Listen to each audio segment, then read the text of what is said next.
الله الحمد لله والصلاة والسلام على رسول الله وعلى آله وصحبه ومن والاه رب اشرح لي صدري ويسر لي أمري واحلل عقدة من لساني يفقهوا قولي أما بعد. Alhamdulillah Rabbil Alamin, nous sommes toujours dans ces petits rappels de ce mois béni de Ramadan, car ces rappels sont importants pour le reste de l'année. Un jour sur deux, comme vous le savez, nous essayons, masha'Allah, tabarakallah, de définir un petit peu l'identité du musulman par rapport à ses prières, par rapport à son jeûne, par rapport à ce qu'il va manger et toutes les affaires inhérentes en fait à sa vie quotidienne. Aujourd'hui, il y a quelque chose qui touche particulièrement les croyants et les croyantes de par le monde, et c'est quelque chose qui est très important et qui doit nous permettre de réfléchir.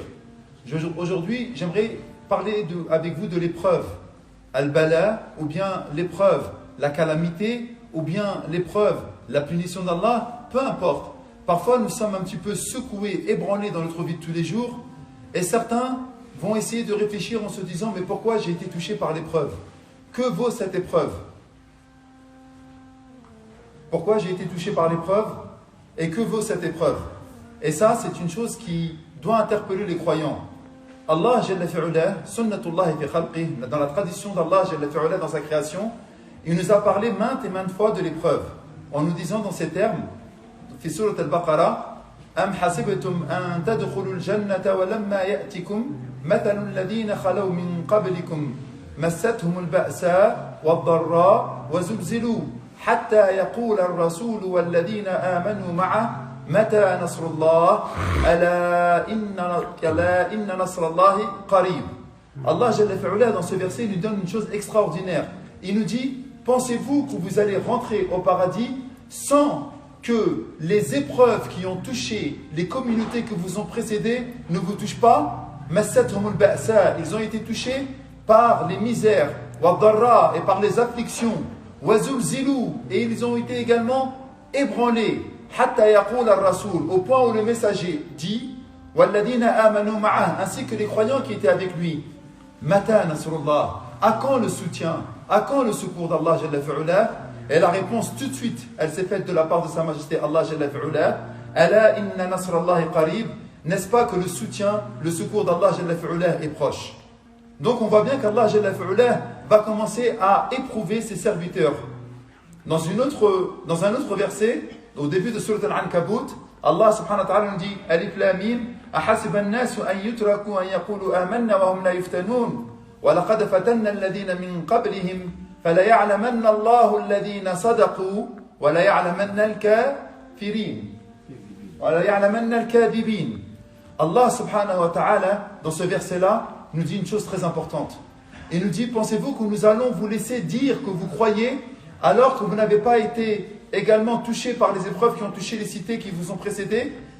Ensuite, Allah subhanahu wa ta'ala nous dit pourquoi, la raison de cette chose-là, pour faire distinguer ceux qui ont véritablement cru et pour faire distinguer les menteurs. Parce que nous disons, Alhamdulillah, je suis croyant, je crois en Allah subhanahu wa ta'ala, je suis croyant, j'ai la foi en Allah, Jalla fi'ula.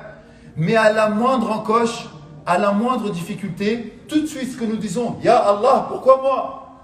Pourquoi moi, Ya Allah, tu m'as touché? Pourquoi moi, Ya Allah, je suis paraplégique? Pourquoi moi, Ya Allah, j'ai perdu mon enfant? Pourquoi moi, Ya Allah, j'ai un cancer? Pourquoi moi, Ya Allah, mon business, il est tombé en désuétude?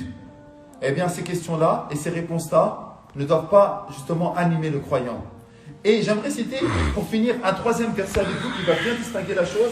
Allah Jalla fi'ula nous dit également dans Surat Al-Baqarah, et la réponse, elle est là, masha'Allah, tabarakallah, dans ce troisième verset. Lorsqu'Allah Jalla fi'ula nous dit, par rapport à ceux qui ont été touchés par l'épreuve, certes, nous allons vous éprouver par des choses comme la peur, wal-jou' par la faim, wa naqs min al-amwal par la perte des biens, wal-anfus par la perte des personnes, wa-thamarat par la perte des récoltes, wa bashir as-sabirin, et annonce donc la bonne nouvelle aux endurants. Là, on commence à esquisser pourquoi Allah Jalla fi'ula est en train de nous éprouver. Wa bashir as-sabirin, et annonce la bonne nouvelle aux endurants. Alladhina idha asabathum musiba, ceux qui ont été touchés par l'épreuve, ils dirent une parole extraordinaire. Inna lillah wa inna ilayhi raji'un. Et ça vraiment, c'est le cœur du croyant en fait. C'est l'identité même du croyant, c'est l'ADN du croyant. Nous, lorsqu'on est touché par l'épreuve, lorsqu'Allah nous enlève notre vue, lorsqu'Allah nous enlève notre oui, lorsqu'Allah nous enlève nos enfants, parfois notre santé ou notre bien, on dit toujours, Ya Allah, pourquoi moi? Mais réveillez-vous les frères. Allah, il te le dit, même si tu es touché par une épreuve, une calamité, une affliction, une déception, une difficulté, n'oublie jamais, Inna lillah, tu appartiens à Allah. Wa inna ilayhi raji'un, et tu retourneras à Allah. Donc s'il t'a donné la santé et qu'il veut la récupérer, ça lui appartient. S'il t'a donné des enfants et qu'il veut les récupérer, ça lui appartient. S'il t'a donné de l'argent et qu'il veut le récupérer, ça lui appartient. Inna lillah, nous appartenons à Allah. Wa inna ilayhi raji'un, et nous retournerons à Allah. Et ceux qui disent ce type de propos, alhamdulillah. Regardez comment il est décrit Allah dans la suite du verset. Ulaika alayhim salawatun min rabbihim wa rahmah. Voilà ceux qui ont les bénédictions de la part de leur Seigneur ainsi que les miséricordes. Wa ulaika humul muhtadoun. Et voilà ceux qui ont été véritablement guidés. Et nous cherchons et nous voulons la guider. Ce mois de Ramadan doit nous servir à devenir meilleurs, même si nous sommes touchés par l'affliction et l'épreuve. Maintenant, je vous raconte une histoire. Ce n'est pas un hadith du prophète, salawatullahi alayhi, mais c'est une sagesse que les anciens ont racontée. C'était un roi, et je finis, mashallah, mon intervention avec cette histoire-là. C'était un roi qui avait un sujet, qui était un ministre qui était toujours à son service. Et il l'aimait particulièrement. Et ils étaient tout le temps ensemble. Ils ne se séparaient jamais. C'était, subhanallah, des amis intimes. Mais pourtant, c'était son sujet. Où il était le roi, son sujet, il était avec lui. C'était son ami. Et subhanallah, à chaque fois qu'il y avait un malheur qui touchait soit le royaume, soit le roi, ou soit une chose qui était inhérente en fait à ces deux personnages, le sujet, il disait toujours « La'allahu khayr ». Il se peut qu'il y ait un bien dans ce mal. Il se peut qu'il y ait un bien dans ce mal. Un jour, le roi, subhanallah, alors qu'il était en train de gérer une de ses armes, il s'est coupé le pouce, complètement, coupé le pouce. Et là, le sang coule. Le roi, apeuré, paniqué de voir son pouce tomber, subhanallah, il est triste, il dit, mais qu'est-ce qui se passe, qu'est-ce qui se passe? Et là, son sujet, il est venu le voir et lui dit, mon bon roi, patiente, la'allahu khayr.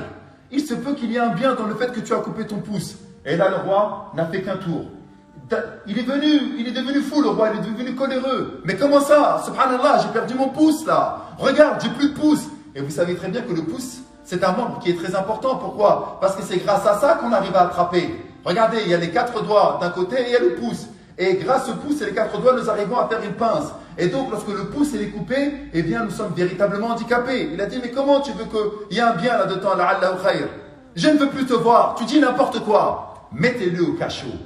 Et ils l'ont mis en prison, ce pauvre sujet, subhanallah.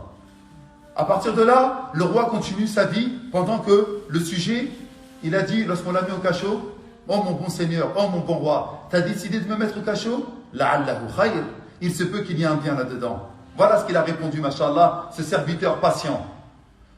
Des années sont passées et le roi il est parti à la chasse. Alors qu'il était occupé et affairé à essayer d'attraper sa proie, il a, subhanallah, semé les gardes qui étaient avec lui. Et il s'est perdu en pleine forêt. Le cheval commence à être fatigué, il descend et il essaye de retrouver son chemin, mais ne le trouve nulle part. Jusqu'à un jour, pardonnez-moi, jusqu'à que lorsque la nuit elle est arrivée, il commence à aller voir un feu. En se rapprochant de ce feu, il espérait, subhanallah, retrouver la direction de son château et donc de sa maison. À ce moment-là, subhanallah, en s'approchant du feu, il voit qu'il y avait des personnes qui étaient mal intentionnées. Elles l'ont attrapé et elles l'ont attaché. Pourquoi elles l'ont attrapé? Pourquoi elles l'ont attaché? Pour le ramener au chaman, au sorcier du village. Pourquoi faire? Pour pouvoir l'immoler, parce qu'il fallait le sacrifice. Ce village-là, ils adoraient autre qu'Allah, subhanahu wa ta'ala. Et ils avaient besoin d'un sacrifice humain pour pouvoir l'immoler pour leur divinité. Alors qu'ils l'ont ramené, subhanallah, au sorcier, le sorcier a commencé à l'inspecter pour voir si c'était un bon sacrifice, si c'était être un bon sacrifice pour pouvoir bien l'immoler. Alors qu'il est en train d'analyser le roi, il a vu qu'il lui manquait le pouce. Et là, il s'est fâché sur les villageois. Mais pourquoi vous me ramenez quelqu'un qui a un défaut? On ne peut pas sacrifier une personne qui a un défaut comme ça. Allez, enlevez-moi ça et ramenez-moi quelqu'un qui est normalement constitué, complètement constitué. Et là, le roi, alhamdulillah, il part et il est complètement heureux. Il essaye de retrouver son chemin et alhamdulillah, ses gardes l'ont retrouvé. Où étais-tu, mon bon roi? Et le roi en pleure, il dit, ramenez-moi à la maison. En le ramenant à la maison, la première chose qu'il a essayé de faire, à votre avis, c'est quoi? Il est parti voir, subhanallah, son ministre. Tu es où? Tu es où? Et il est parti le voir. Et il le prend dans les bras, il lui dit Barakallahu fik, désolé de t'avoir mis au cachot pendant ces longues années, pardonne-moi. Mais il lui a dit qu'est-ce qu'il y a mon bon roi, pourquoi tu t'excuses? Il a dit subhanallah, je me suis perdu, et il y avait un sorcier qui voulait m'immoler, mais lorsqu'il a vu que mon pouce il était coupé, il a dit tu n'es pas complet, toi j'ai pas besoin de toi. Et toi lorsque tu as vu que mon pouce il était coupé, tu as dit la'allahu khayr. Il se peut qu'il y ait un bien là-dedans. Et effectivement, il y avait un bien que mon pouce soit coupé, ça m'a sauvé la vie. Pardonne-moi. Mais par contre, toi, tu as dit que lorsque tu étais parti au cachot, la'allahu khayr. Et je ne vois aucun bien dans le fait que j'ai été injuste avec toi et que je t'ai mis en prison. Et là, subhanallah, le ministre, il commence à avoir des larmes. Et il dit, alhamdulillah, mon bon roi. Il lui a dit pourquoi? Il lui a dit parce que tu sais très bien que j'étais tout le temps et 24 sur 24 avec toi. Et que si ils avaient vu que toi, tu n'avais pas le pouce complet, eh ben moi, ils m'auraient immolé à ta place. Et donc, alhamdulillah, Rabbil Alamin, que tu m'as mis au cachot, parce que ça aussi, ça m'a sauvé la vie. La'allahu khayr. Allahu Akbar. Des fois, Allah Jalla fi'ulah nous donne des épreuves.